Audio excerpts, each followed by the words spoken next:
Hey everyone, Wolf Lord Rho here. Before I begin today, a big thank you to Paul Terry for the virtual gift voucher. Huge thank you my friend for the support, it is truly appreciated, thank you. But on to today. Today we discuss the rebirth of the Lost Soul Drinkers chapter as a Primaris founding. Spoiler warning to begin, the events we are discussing today are from the novel Traitor by Deed by Ben Counter. As always, I really recommend you read the story for yourself first, because that's the best way to enjoy the lore for yourself. Not only that, we help to support the great Games Workshop and Black Library, because without them we don't have this amazing lore to talk about. I will put a link in the description as always. But with that said, let's just jump straight in. Okay, so the infamous Soul Drinkers were a second founding chapter of the Imperial Fist lineage, or at least that was how it was recorded. And despite this proud heritage, history was not to be kind to the Soul Drinkers. Now we absolutely will dive into the Soul Drinkers history at some point soon, because it really deserves a whole week dedicated to it. But for today, suffice to say, with a chain of events that led them into conflict with their fellow Imperium, being pursued by the Inquisition, and declared excommunicate traitoris, the chapter eventually ceased to exist. The last few survivors stepping through a warp gate into the immaterium beyond, never to be seen again. That was until the Ultima founding, when the purple armour and heraldry of the Soul Drinkers would cross the stars once more. A new chapter, a new beginning, as part of the Primarch's Indomitus crusade. And upon the world of Kepris, they would taste the fire of battle once more. Some of the Imperium's wars burned brightly and ended swiftly. Others smouldered on for relentless years. Planets that were thought inviolably strong were lost to dark forces. Others were reclaimed from impossible odds by vast sacrifices of men and machines. Each war had many fronts, and each front could spread across multiple worlds. Battle groups and task forces drawn from every branch of the Imperium's vast military were sent from one end of the Imperium to the other, touching every corner of mankind's domain. Amidst the bedlam, a planet was marked for reconquest. It was a psychological target, for it housed a collection of relics of the Imperial Creed. To the Ecclesiarchy, whose preachers were lamenting the signs of the apocalypse, reclaiming such a sacred world and its treasures would provide a rare point of light in the overwhelming darkness of their sermons. With its deliverance, the confessors and cardinals could point not just to the signs of the end, but to a sign of victory. That world was named Kepris. The task of winning back Kepris fell to a newly founded chapter of Space Marines. A chapter bearing their name had won their laurels in the age of apostasy, before they succumbed to a fate that Imperial history had not recorded. The new Primaris were given the heraldry of that near-forgotten chapter, and sent out to glorify their name once again. They were the Soul Drinkers. Now, I absolutely love the premise of this storyline. On the surface, a lost chapter reborn, to claim its place once more amongst the stars, bringing the Emperor's wrath to all who dare oppose him. The unknown truth, a dark, insidious history, intertwined with the ruinous powers. But how could it happen? How could the Soul Drinkers' name and chapter have been reborn? Well, it's stated at the end of that passage, a chapter bearing their name had won their laurels in the age of apostasy, before they succumbed to a fate that Imperial history had not recorded.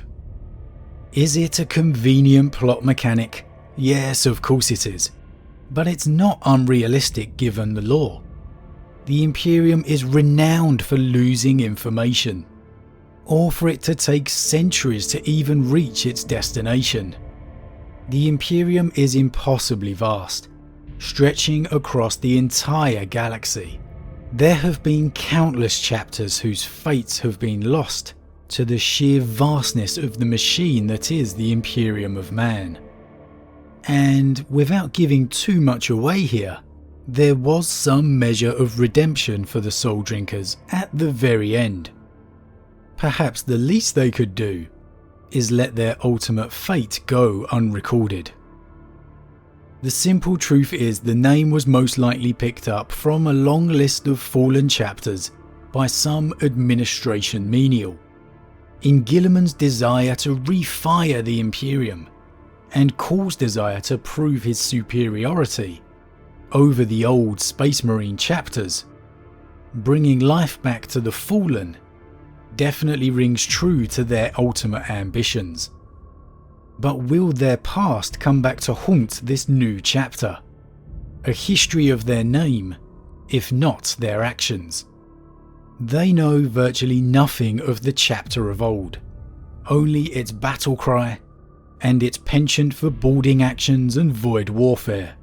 And perhaps that's for the best, for they may well have earned the attention of the Inquisition already. And the Inquisition does not forget. During the events of Kepris, an Inquisitor by the name of Sefeno is seeking a relic of Saint Inoken's, which actually is an artifact of Eldari making, and they happen to also want it back. They had been after it for quite some time, tracking it from world after world. Yet here, upon Kepris, both the Inquisitor and the Eldari were to be undone by a brother of the Soul Drinkers, Brother Sivon, whose only interest was to save his brothers and the people of Kepris, took it upon himself to destroy the artifact, ending the cycle for good. And though he may have acted in the best interests of his chapter and the people of the Imperium, he may well have started his chapter on their first small step down the journey to their namesake's fate. Because so it was, during the parade of victory at the end of the campaign, the Inquisitor spied Sivon by the parade roadside and felt the need to speak to him. Sefeno singled out Sivon from the squad, and the squad's Voxnet chirped to life. That Sefeno had the means to hack into the Soul Drinkers' communications came as no surprise at all. So, the Soul Drinkers have made an enemy of the Inquisition, said Sefeno. Again. What are we? Responded Sivon. Who were the Soul Drinkers? But Sefeno marched on, and the parade passed them by. Now, is that a little tease or what? You've got to believe that somehow, some way, Sivon is going to continue looking into the Soul Drinkers' history, and that the Inquisition are not going to be far behind. So many questions left to answer. Which Primarch are the Soul Drinkers founded upon this time? Is it truly Rogel Dawn? Or has Call used another, perhaps the true Primarch? Where will the chapter's path take them? Or their desire to establish their history? How will the Imperial Fists react when the knowledge of their refounding occurs? I can't believe they're going to be too happy about this one, especially if they are sons of Rogel Dawn. Or even better, maybe the Fists won't even know of their existence until they meet them on the battlefield. How they would react to that situation would be amazing to read. So many questions to answer. I just hope we get to see where this leads. Will we receive a new Soul Drinkers series? And most importantly, how will it link back to their past? As always guys, leave your thoughts in the comments below. Huge thank you to all my subscribers, your support truly means a lot to me, it really does. And if you're new, please consider subscribing to help the channel grow. And if you enjoyed this particular vid, then why not drop a like on it too. But with that said, I am off, and I'll see you all again real soon.